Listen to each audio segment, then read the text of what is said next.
Welcome to design 5 for our quilting tutorials. So we're using Kinship blocks 17, 18, 19 and 20 in this design. So this one is quite simple, and we did do a little bit of it in tutorial number 4. So we're going to still be using the piecing or the block design as inspiration for our quilting. So I've got my sew line marker. I'm actually going to mark it on the colored block because I think you might be able to see it better this time. So this one is going to be a lot quicker than last week's, but quite effective. So at each of these points, we're going to do this teardrop shape. Now we did a teardrop in the corners of a couple of the corners on one of the blocks from last week. So I'm just going to zoom in so you can see. We're going to do this again in the center. So basically we're adding this teardrop, so think 4-leaf clover even.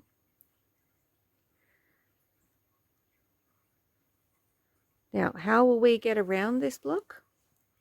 We're going to travel in the seam, in the ditch basically.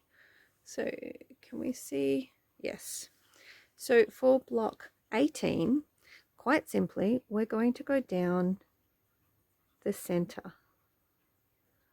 Now it's the repetition of quilting that gives you the effect.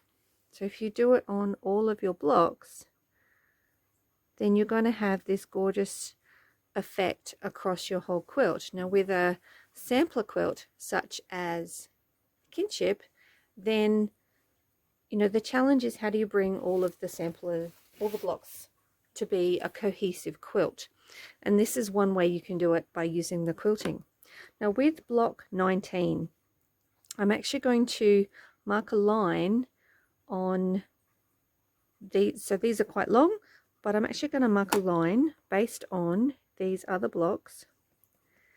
And that is going to be where I'm going to add some more. So I'm going to pretend that that's an intersection. And so I might need to use the fabric pencil on this one. Let's try it on the darker fabric. There you go. Let me zoom in so you can see. Put that in the middle of the shot. And I can do that teardrop shape. Doesn't really show up on that lighter one, but the blue will.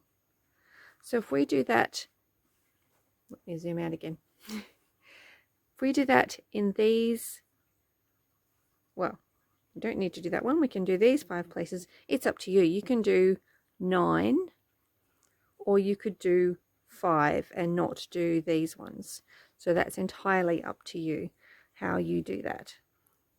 Now, one of the ways, I'm just marking in that one so that hopefully you can see how I'm drawing the shape. So we start in the center with basically drawing a loop and then back to the center, and there are 4 of them at each design, and then we will travel down to the next one.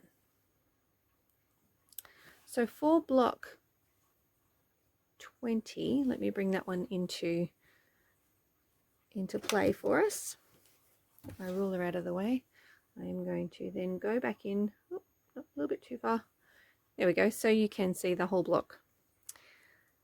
So this one, we don't want to make this one too complicated, but I do like the effect of having one on the background and maybe in the middle. So it could be that this is just a double. The other option you could do is that in each of these corners you could do the 4.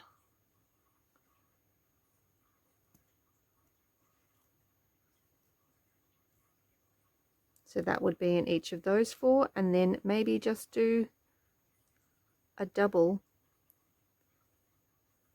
in the middle blocks.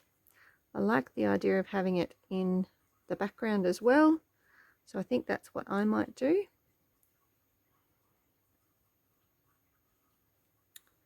And here. Now, if you are comfortable with making this design, you may not need to go ahead and mark, but if you are concerned about forgetting a spot, then go ahead and mark your quilt. Otherwise, we will see you at the machine. I might quickly mark my practice piece, the one that I show you how I do the design and get around the block, and then I will head over to the machine.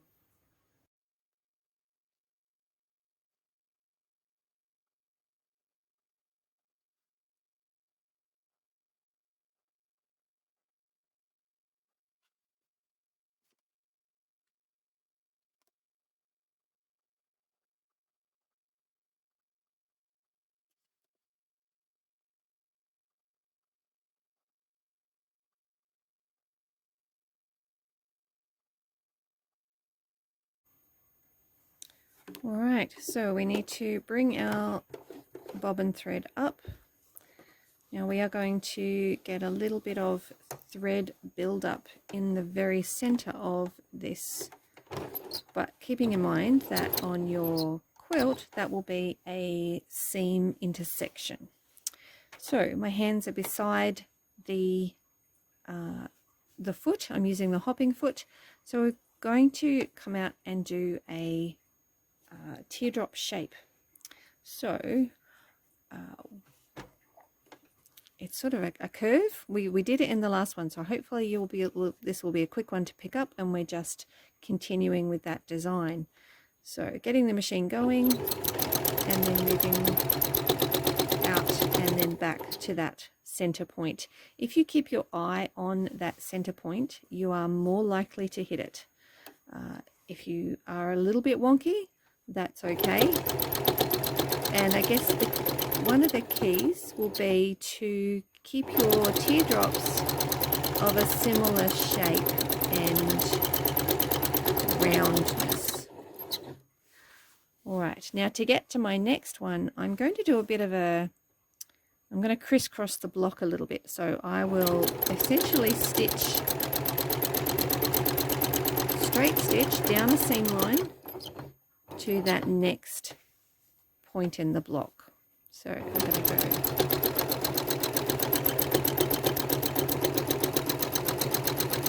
doesn't matter which one you do first, because you're coming back to that central point each time.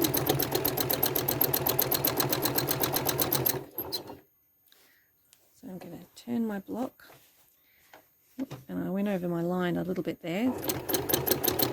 So again, stitching down what would be a seam line, and then I'm going to do the same into this central block.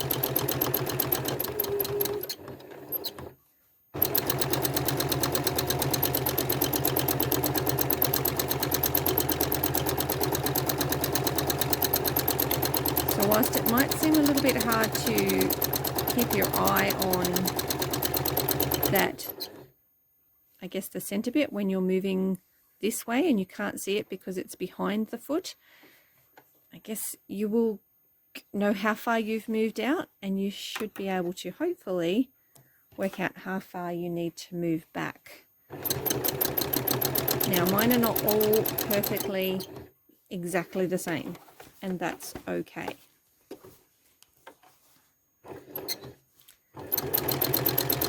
Down to this one. And we'll do the same for, again, once you get into a bit of a rhythm, you will be able to do all 4 of them without stopping in the center. But if you need to stop after each teardrop, that's fine.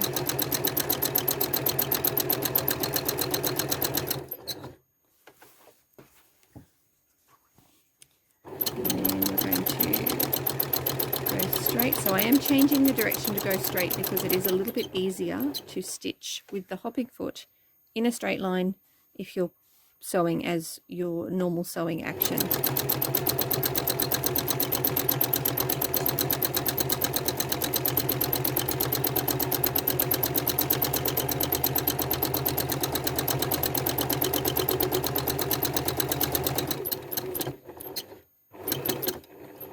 couple of locking stitches, and then I will end off.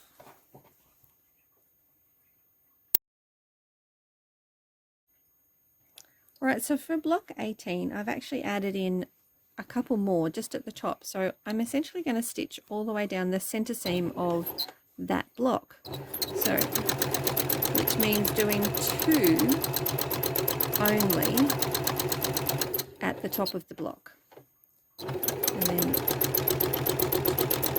going straight down to the next intersection. And you'll notice I'm probably doing the same rhythm with each set of 4. I'm doing this top right, top left, bottom right. I just get into a bit of a rhythm, and that's probably a good thing.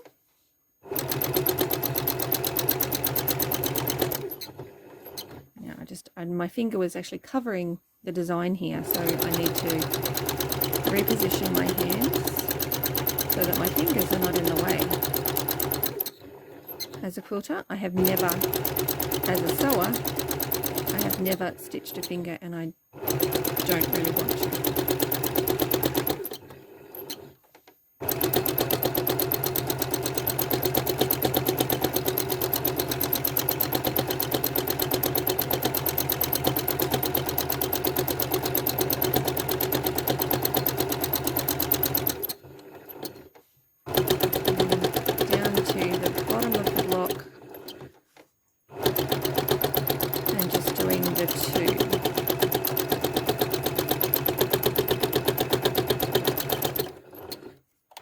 Do some locking stitches, and there, oops, is block 18.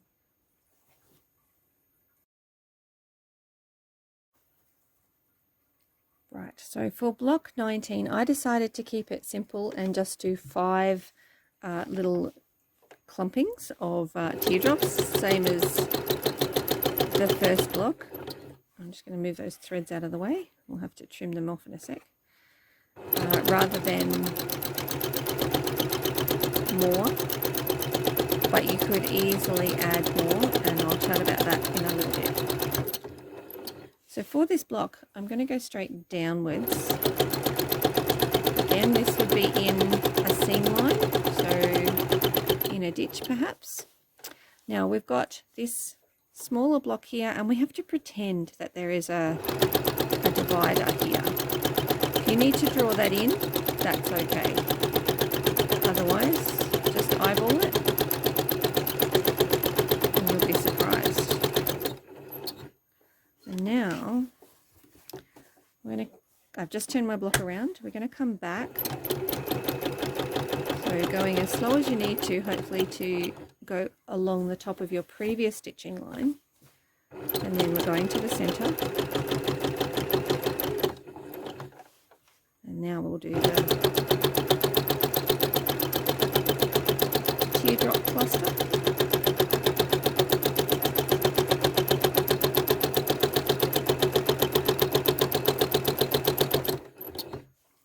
Alright, I'm going to follow this seam line back up here. So we're really using the seam lines to hide our travel stitching. So if you need to go really slowly to do the, I'm going to turn that back that way. So I've got a bit more to grab hold of. I haven't got as much here at the side of my block this time, which was a bit of a mistake. So I haven't got as much to hang on to.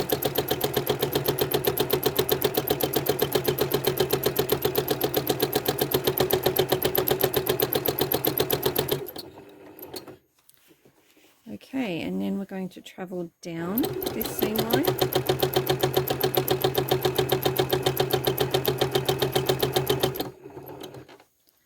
Alright, we'll see how we go here.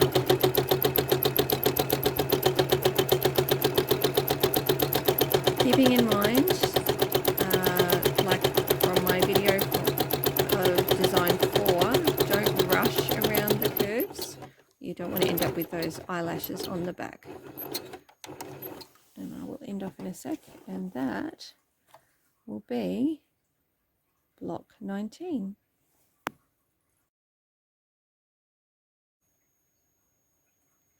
All right, block 20. Now I have this position so it's the only one sort of under my machine, makes it a little bit easier. Because of the size of this block, the pieces in this block, our teardrops will probably be just a little bit smaller. And that's just another way you can vary your quilting, is by changing the size of your quilting element. By the quilting element, I mean that we're doing the teardrop. So, sneaking along the seam line here. So this is a very good technique to add to your arsenal, is to be able to sneak along a seam line to get to the next spot where you want to add a bit of interest. So, trying to keep my teardrops all of a fairly uniform shape and size. Moving on to the next corner.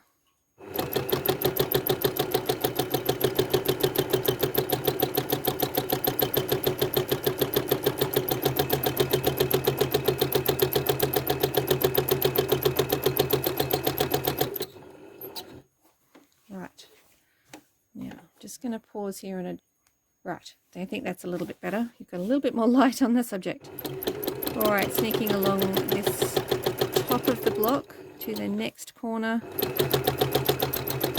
Again, the machine's going faster than my hands, and my hands are moving at a consistent speed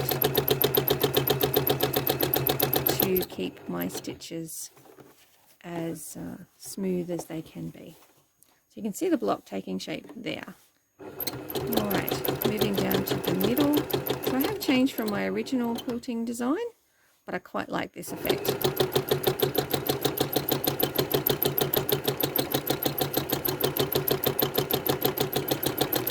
Keeping in mind also that I'm using a high contrast thread so that you can see what I've done, and you would probably be using a much more complementary thread.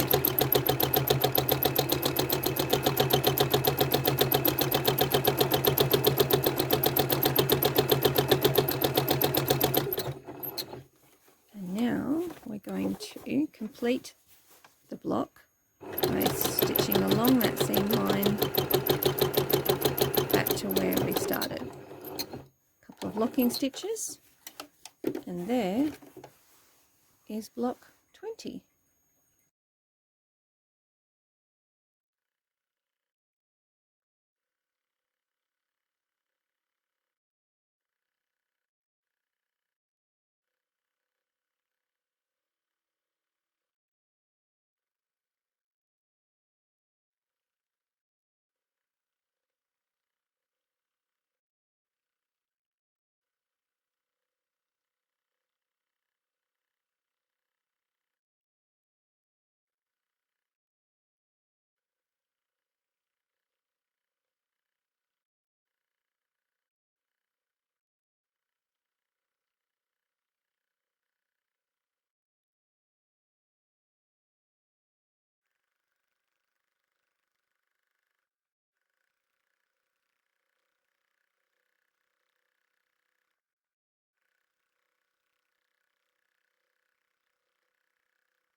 Okay, so let's look at these blocks one by one.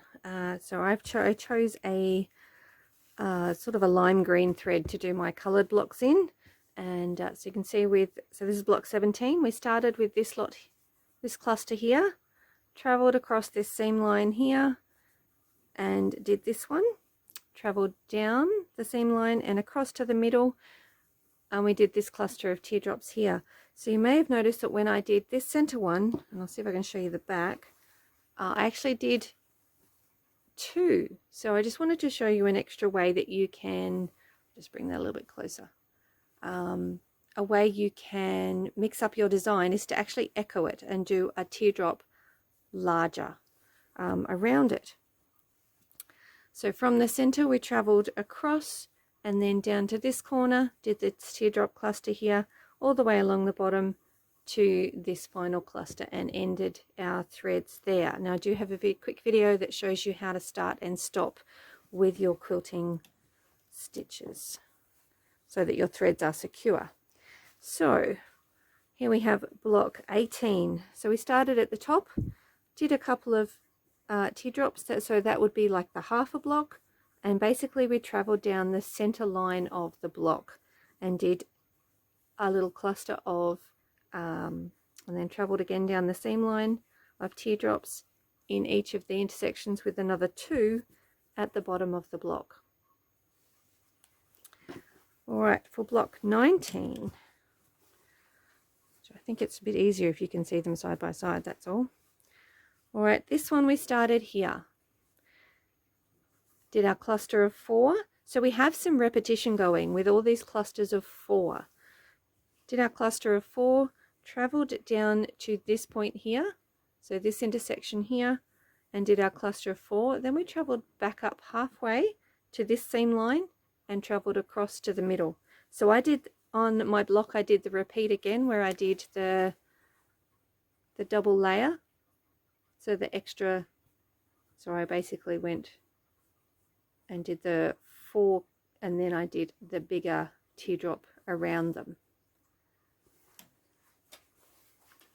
All right, so from the middle we traveled up this seam line here and across, did this cluster over here and then down the seam line and did this one. So you get the 5. If you wanted to with this block, you know, and if you wanted more quilting, so this is quite a simple design. It's very functional, but if you really wanted to add to it, you certainly can.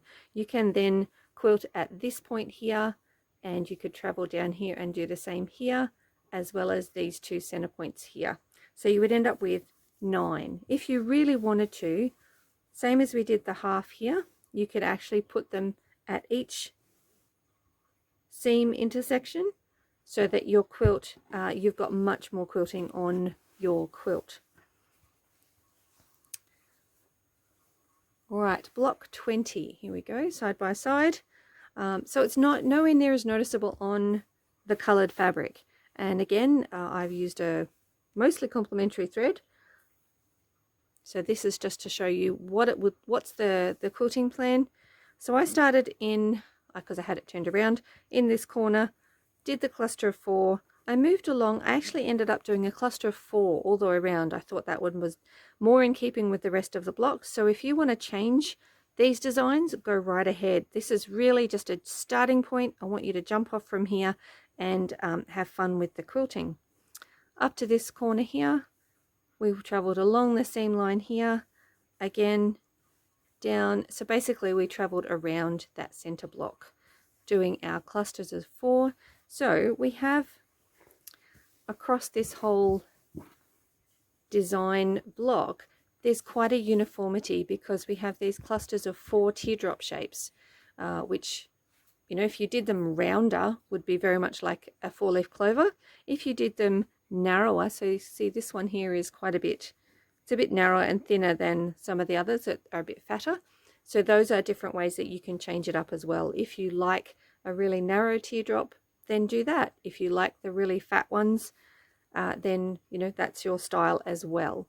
So this, you can see that, you know, creates quite a uniform design flow across these 4 blocks. So if you did this on all of your blocks, then your quilt would look quite cohesive. So there we have blocks. What have we got? 17, 18. I was forgetting the starting number. 17, 18, 19, and 20. I hope you have a go and enjoy your quilting.